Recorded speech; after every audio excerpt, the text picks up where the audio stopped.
გარბენით, ახლა კი უბრუნდებით კიდევ სტარტის ხაზს, კიდევ ერთხელ, სადაც ამ შემთხვევაში ვხედავთ ამ კლასში შოთა ბეწუაშვილის Mercedes-Benz, რომელიც მარჯვენა ფლანგზე იკავებს ამ შემთხვევაში გარბენს და მასთან ერთად 63 ნომერი კვლავ ილია შარია, მათი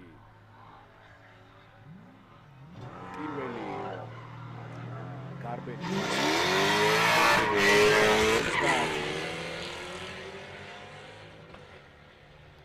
მე-1000-ი ქონდა ილია შარიას და ახლა უკვე ყველაფერი შეიცვალა საპირისპიროდ და სავარაუდოდ უკეთესი მაჩვენებელი უნდა შემოგთავაზოს ბეწუაშვილის ავტომობილმა. ნახოთ, აი გამეორებით საინტერესო გამოდგა მეორე გარბენი ამ შემთხვევაში.